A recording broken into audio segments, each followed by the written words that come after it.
ଯେ ଦଳ ବିଜୁ ଜନତା ଦଳ ଭଦ୍ରକରେ ମଜବୁତ ଅଛି ଏବଂ ଆମେ ଆହୁରି ମଜବୁତ କେମିତି କରିବା ସେଇଟା ହେଉଛି ଆମର ଉଦ୍ଦେଶ୍ୟ ଓ ଲକ୍ଷ୍ୟ। ଆପଣ ଜାଣିଥିବେ, ଅନୁଭବ ବି କରିଥିବେ, ନବୀନ ବାବୁ ମାନ୍ୟବର ଦଳର ସଭାପତି ସେ ଆମକୁ ଗାନ୍ଧୀ ଜୟନ୍ତୀଠୁ ଆରମ୍ଭ କରି ଡିସେମ୍ବର 9 ପର୍ଯ୍ୟନ୍ତ ଗୋଟେ ପଦଯାତ୍ରା ପ୍ରୋଗ୍ରାମ ଆମକୁ କହିଥିଲେ କରିବା ପାଇଁ। ଆମେ ପ୍ରାୟ 5ରୁ ଉର୍ଦ୍ଧ୍ୱ ଜାଗାରେ ସଫଳତା ସହିତ ତାକୁ କରିଛୁ ଏବଂ ସେଥିରେ ଅନେକ ଭାବୁଥିଲେ ଯେ ପୁରୁଣା ବଜାର ହେଇପାରିବ ନାହିଁ, କାରଣ ମାଇନରିଟି କମ୍ୟୁନିଟି ଯେ ବିଜେଡି ସହିତ ରହୁନାହାନ୍ତି।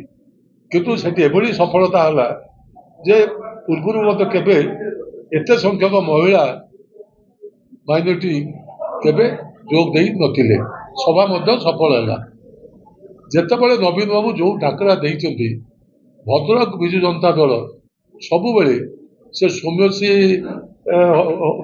ହତ୍ୟାକାଣ୍ଡ ହଉ, ମୃତ୍ୟୁ ଘଟଣା ହଉ କି ରାଜ୍ୟର ଯେଉଁ ସମସ୍ୟା ହଉ, ଆମେ ସେତେବେଳେ ନବୀନ ବାବୁଙ୍କ ନିର୍ଦ୍ଦେଶରେ RDC ଅଫିସ ଘେରାଉ କରିବା ଏବଂ ସେକ୍ରେଟେରିଏଟ ଅଫିସ ଘେରାଉ କରିବା, ସେ କାର୍ଯ୍ୟକ୍ରମ ଚାଲିଛି। ଏଠୁ ପ୍ରମାଣ ହେଉଛି ଯେ ଦଳ ସକ୍ରିୟ ନଥିଲେ ଏଭଳି କାର୍ଯ୍ୟକ୍ରମ କେବେ ହୁଅନ୍ତା ନାହିଁ। ତାପରେ ଆପଣ ନିଜେ ଦେଖୁଥିବେ, ମ୍ୟୁନିସିପାଲିଟି ଚେୟାରମ୍ୟାନ୍ ସେ ସକାଳୁ ସଞ୍ଜ ପର୍ଯ୍ୟନ୍ତ ରାତି 9 ପର୍ଯ୍ୟନ୍ତ ମଧ୍ୟ ସେ ଦିନସାରା ୱାର୍ଡ ବୁଲୁଛି, ରାତିରେ ମଧ୍ୟ ଲୋକଙ୍କ ସମସ୍ୟା ବୁଝୁଛି।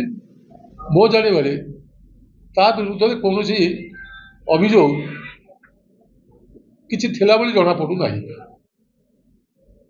ଏବଂ ଆମେ ଆଶା କରୁଛୁ ଯେ ମ୍ୟୁନିସିପାଲିଟିଟା ଯେଉଁ ସ୍ଥିତିରେ ଅଛି, ଆମେ ଯଦି ସେଇ ସ୍ଥିତିଟାକୁ ପଞ୍ଚାୟତ କରିଦେଇପାରିବୁ ତାହେଲେ ଆଗାମୀ ଦିନରେ ବିଜୁ ଜନତା ଦଳ ସାଂଗଠନିକ ଶକ୍ତି ବୃଦ୍ଧି ହେଇପାରିବ।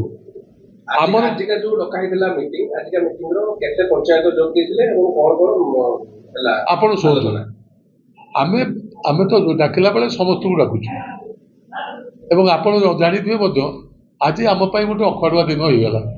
କାହିଁକି ନା ନିରାକାର ବାବୁ ଯିଏକି ଜଣେ ବିଶିଷ୍ଟ ଆଡଭୋକେଟ ଏବଂ ଆମ ଅଞ୍ଚଳ ଜଣେ ପ୍ରତିନିଧି ନେତା, ତାଙ୍କର ମଧ୍ୟ ବି ଆଜି ପ୍ରଥମ ଶ୍ରାଦ୍ଧ ବାର୍ଷିକ ପଡ଼ିଲା।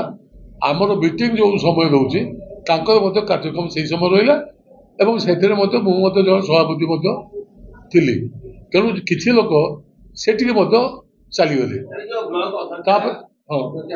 ତାପରେ ଏଠିକି ମଧ୍ୟ ମୁଁ କହି ରଖେ, ଆମର ମଧ୍ୟ ବି କେତେକ ସରପଞ୍ଚ ସମିତିଙ୍କର ମଧ୍ୟ ବ୍ୟକ୍ତିଗତ ଅସୁବିଧା ଅର୍ଥ କାହାର ମା ମରିଯାଇଛି, କାହାର ବାପା ମରିଯାଇଛନ୍ତି, ତେଣୁକରି ସେମାନେ ଆଗରୁ କହିଥିଲେ ଯେ ଆମେ ଆସିପାରୁ ନାହୁଁ। ତାପରେ କିଛି ଯେଉଁମାନେ ସେଠି ଯାଇଥିଲେ ସେ ସଭାକୁ, ସେମାନେ ମଧ୍ୟ ଆଗରୁ ଚାଲି ଆସି ଏଠି ପହଞ୍ଚିକି ଅଧଘଣ୍ଟା ଅପେକ୍ଷା କଲା ପରେ କହିଲେ ଆମ ଦସ୍ତଖତ ନେଇଯାଆନ୍ତୁ, ଆଉ ଯାହା ନିଷ୍ପତ୍ତି ହେବ ଆମେ ମାନିବା ପାଇଁ ବାଧ୍ୟ। ମୋଟ ଉପରେ ମେଜରିଟି ଆମର ସରପଞ୍ଚ ଆଉ ସମିତି ସଭ୍ୟ ଏବଂ ଜିଲ୍ଲା ପରିଷଦ ମେମ୍ବର ସେମାନେ ବିଜେଡି ସହିତ ଅଛନ୍ତି।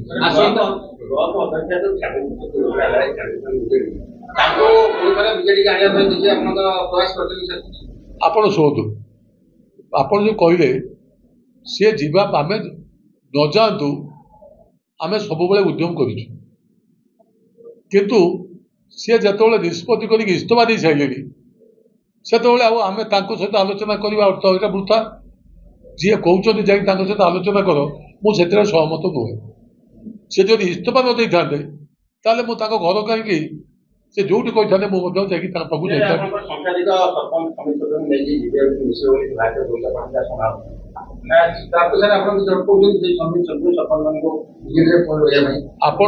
ଆପଣ ଦେଖିବେ ମେଜରିଟି ସରପଞ୍ଚ ସମିତି ସଦସ୍ୟ ବିଜେଡି ସହିତ ରହିବେ, କାରଣ ବିଜେଡିକୁ ସେମାନେ ଭଲ ପାଆନ୍ତି ଏବଂ ନବୀନ ପଟ୍ଟନାୟକ ସରକାର ସମୟରେ ପ୍ରତ୍ୟେକ ପଞ୍ଚାୟତରୁ ଯେଉଁ ବିକାଶ ଘଟିଛି, 50 ଲକ୍ଷ ଟଙ୍କାର କାର୍ଯ୍ୟକ୍ରମ ସେମାନେ କରିଛନ୍ତି। ଆଉ ଯେଉଁ ସମ୍ମାନ ପାଇଥିଲେ ନବୀନ ବାବୁ ସମୟରେ ସରପଞ୍ଚ ମାନେ ଗୋଟେ ଗୋଟେ ମୁଖ୍ୟମନ୍ତ୍ରୀ, ଯେତେବେଳେ କରୋନା ହେଇଥିଲା ସେତେବେଳେ ଆପଣ ଜାଣିଛନ୍ତି ତାଙ୍କୁ ଜିଲ୍ଲାପାଳ କ୍ଷମତା ଦିଆଗଲା। ତାପରେ ତାକୁ ଛାଡ଼ିଲା ପରେ ମଧ୍ୟ ନବୀନ ବାବୁ କହିଲେ ଯେ ପଞ୍ଚାୟତ ହେଉଛି ସବୁଠାରୁ ଗଣତାନ୍ତ୍ରିକ ବ୍ୟବସ୍ଥାର ମାନେ ଆଗୁଆ କାର୍ଯ୍ୟକ୍ରମ ଏଇଠି ଖାଲି ଆପଣ ଦେଖନ୍ତୁ ସେମାନେ ରହିବେ କି ଆପଣଙ୍କ ସହିତ? ଏଇ ଯୋଉ ସରପଞ୍ଚ ସମିତି ଏବେ ଅନୁଭବ କରୁଛନ୍ତି ଏ ସରକାର କଣ ଦେଖିଲେ ନା କ୍ଷମତା ତାଙ୍କର ସଂକୁଚିତ ହଉଛି, ଚେୟାରମ୍ୟାନର କ୍ଷମତା ସଂକୁଚିତ ହଉଛି, ସେଥିପାଇଁ ସେ ଆନ୍ଦୋଳନ କରିଥିଲେ। କିନ୍ତୁ ଆମ ସମୟରେ ତାଙ୍କୁ କ୍ଷମତା ଅଧିକ ଦିଆହଉଥିଲା, ତାଙ୍କର ସ୍ୱାଧୀନତା ଅଧିକା ଦିଆହଉଥିଲା। ମହିଳା ମୋଟାମୋଟି ସାର୍ ଆଜି ଯୋଉ ମିଟିଂ ହେଲା ଫଳାଫଳ ସାର୍ କଣ ଜାଣିବେ? ଆପଣ ଶୁଣନ୍ତୁ, ଫଳାଫଳ ବିଜୁ ଜନତା ଦଳ ସକ୍ରିୟ ଅଛି ଏବଂ ରହିବ, ଏବଂ ନବୀନ ପଟ୍ଟନାୟକ ନେତୃତ୍ୱରେ ଯାହା ନିର୍ଦ୍ଦେଶ ଆସିବ ତାକୁ କାର୍ଯ୍ୟକାରୀ କରାଯିବ ଏବଂ ଆମର ଉଦ୍ୟମ ଜାରି ରହିବ। ବିଜୁ ଜନତା ଦଳ ନବୀନ ବାବୁଙ୍କ ସମୟରେ 2020 ମସିହାରେ ଯେଭଳି 1 ନମ୍ବର ଦଳ ଥିଲା, ସେଇଭଳି ଭଦ୍ରକରେ ବିଜୁ ଜନତା ଦଳକୁ 1 ନମ୍ବର କରିବା ପାଇଁ ଆମେ ପ୍ରୟାସ ଜାରି ରଖିଛୁ। ଆମେ ଆଶା କରୁଛୁ ଆମର କର୍ମୀ ଭାଇ ଭଉଣୀ ମାନେ ନିଶ୍ଚିତ ସହଯୋଗ ଦେବେ ଏବଂ ଆଗାମୀ ପଞ୍ଚାୟତ ନିର୍ବାଚନ, ମ୍ୟୁନିସିପାଲିଟି ନିର୍ବାଚନ ତାକୁ ପ୍ରମାଣ କରାଇବ ଯେ ଆମେ 1 ନମ୍ବର ଦଳ କି ନୁହେଁ। ଆଜି ସାର୍ ହୋ ହଲ୍ଲା ହେଲା, ପାଟିତୁଣ୍ଡ ହେଲା ମିଟିଂ ଶେଷ। ଗୋଟେ ମିଟିଂ ହେଲେ ଆପଣ ଜାଣିଛନ୍ତି ଯଦି ହୋ ହଲ୍ଲା ନ ହୁଏ ଜଣା ପଡେ ନା ଯେ ଏଠି ଯୁବକ ଅଛନ୍ତି। ଆମେ ସବୁ ବୟସ୍କ ହେଇଗଲୁଣି, ଆମକୁ ଆପଣ ଯାହା କହିଲେ ବି ଆମେ ସହିଯାଉଛୁ, କିନ୍ତୁ ଯୁବକମାନେ ଏଭଳି ପଦ କହିଲେ ସେମାନେ ରିଏକ୍ଟ କରୁଛନ୍ତି। ଏଥିରେ କୌଣସି ହୋ ହଲ୍ଲା ନାହିଁ। ହୋ ହଲ୍ଲା ଦ୍ୱାରା କାହା ଭିତରେ କାହାର ଅନ୍ତର ଭାଙ୍ଗି ନାହିଁ ଏବଂ ଆମେ ମଧ୍ୟ ବି ସବୁବେଳେ ଚେଷ୍ଟା କରୁଛୁ ଯେ ଯେହେତୁ ଆମର ବୈଠକ ଗୋଟେ ହେଇଗଲା ଏବଂ ଯୁବକମାନେ ବି ତା ଦେହରେ ପଶି ଆସିଲେ ଏବଂ ଯୁବକମାନେ ମଧ୍ୟ ବି ଟିକେ ସେମାନେ ମଧ୍ୟ ଯେ ଯେଉଁମାନେ ଦଳ ବିରୁଦ୍ଧରେ କିଛି କାର୍ଯ୍ୟକ୍ରମ କରୁଛନ୍ତି, କିଛି ଆଭାସ ପାଉଛନ୍ତି, ସେଥିରେ ସେ ଟିକେ ରିଏକ୍ଟ କରୁଛନ୍ତି, ଯୋଉଟାକୁ ଆମେ କହିଛୁ ପ୍ରମାଣ ଆଣି ସାରିଲା ପରେ ଆମେ ନବୀନ ବାବୁ ପାଖରେ ଯାଇ ରାଜ୍ୟ ସଭାପତିଙ୍କ ପାଖରେ ଯାଇ ଆମେ ତାକୁ ଉପସ୍ଥାପନା କରିବା ଯେ ଯେଉଁମାନେ ବଡ଼ ବଡ଼ ନେତା ଅଛନ୍ତି ସେମାନେ କିଭଳି ଭାବରେ ଦଳ ବିରୋଧୀ କାର୍ଯ୍ୟ କରୁଛନ୍ତି ତାର ପ୍ରମାଣ ଆପଣ ନିଅନ୍ତୁ। ଭଦ୍ରକ ନିର୍ବାଚନ ମଣ୍ଡଳୀର ନେତା କିନ୍ତୁ ଭଣ୍ଡାରୀ ବିଧାୟକ ଭଦ୍ରକ ନିର୍ବାଚନ ମଣ୍ଡଳ ତ ଏମଏଲଏ ମାନଙ୍କୁ ଡାକି ବାସଭବନ ହଠାତ୍ ଆପଣଙ୍କ ଅଗୋଚରରେ ମିଟିଂ ଆପଣ କଲେ, ଆପଣ ଜଣେଇଥିଲେ ନା ଆପଣ ଅଗୋଚରରେ ମିଟିଂ ହେଇଥିଲା? ଆପଣ ଶୁଣନ୍ତୁ, ସେ ମିଟିଂରେ ମୁଁ ଜାଣିନାହିଁ। ମୁଁ ମଧ୍ୟ ଆଜି ଆପଣ ଥିଲେ କି ନାହିଁ ମୁଁ ଜାଣିଲା, ମୁଁ ମଧ୍ୟ ଆମ ଆଜିକା ମିଟିଂରେ କହିଛି କୌଣସି ମିଟିଂ କାହା ଘରେ ହେଇପାରିବ ନାହିଁ। ଏଟା ଆମ ସଭାପତିଙ୍କ ନିର୍ଦ୍ଦେଶ। ଯୋଉ ମିଟିଂ ହବ ଦଳୀୟ ଅଫିସରେ ହବ, ପ୍ରଫୁଲ୍ଲ ସାମଲ ଘରେ ହେଇପାରିବନି। ଆଉ ଯୋଉ ଘରେ ଯୋଉମାନେ କରିବେ ଦଳୀୟ ମିଟିଂ ନାଁରେ, ସେ ମିଟିଂ ଦଳୀୟ ନୁହେଁ, ବରଂ ତାଙ୍କ ଉପରେ କାର୍ଯ୍ୟାନୁଷ୍ଠାନ ଶୋକଜ କରାଯିବ। ତମେ କିନ୍ତୁ ଦଳ ମିଟିଂଟା ନିଜ ଘରେ ଡାକୁଛ। ସେ ମିଟିଂ ଯୋଉଟା ହେଇଥିଲା ମତେ କିଏ କହିନାହାନ୍ତି। ଯୋଗେନ୍ଦ୍ର କୁମାର ଘଡ଼େଇ, ବିଜୁ ଜନତା ଦଳର ସାଧାରଣ ସମ୍ପାଦକ, ଭଦ୍ରକ ଜିଲ୍ଲା। ଏ ରୁଦ୍ରଦ୍ୱାର ବୈଠକ ଏ ଗୋଟେ ପ୍ରହସନ ପାଇଁ ଡାକିଥିଲେ। ହବ କ'ଣ ଦାୟିତ୍ୱ ନେଇଥିଲେ 4 ଚେୟାରମ୍ୟାନକୁ ଆଣିକି ଦଳର ମିଶାଇବା ପାଇଁ। ସେ ପାରିବେ ନାହିଁ, ସମକକ୍ଷ ନେଇ ମନା କଲେ। ହୋ ହଲ୍ଲା ଯେଉଁମାନେ କଲେ ସେ ପଞ୍ଚାୟତର ଲୋକ ନୁହନ୍ତି। ଆମେ ଚାହୁଁଛୁ ଏଇ ଯେତିକି ଲୋକ ଆସୁଛନ୍ତି ଆପଣମାନେ ଦେଖୁଛନ୍ତି, ଆମ କହିବି କ'ଣ?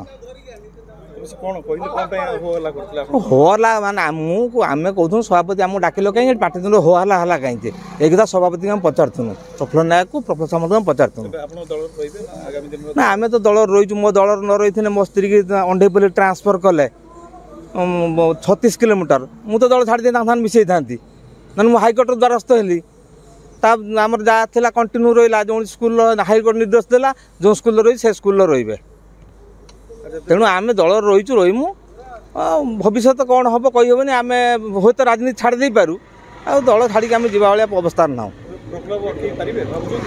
ପ୍ରଫୁଲ୍ଲ ବାବୁ ଅଟକେଇ ପାରିବେ କ'ଣ? ଆମେ ପ୍ରଫୁଲ୍ଲ ବାବୁଙ୍କୁ ପ୍ରସ୍ତାବ ଦେଇଛି, ମୁଁ ଭଦ୍ରକ ପଞ୍ଚାୟତ ସମିତିର ଚେୟାରମ୍ୟାନଙ୍କୁ ବୁଝେଇ ସୁଝେଇକି ଅଟକାନ୍ତୁ ବୋଲି। ସେ ତାଙ୍କୁ କହିନେ ପଚାରିବେ ଅଟକେଇ ପାରିବେ କ'ଣ?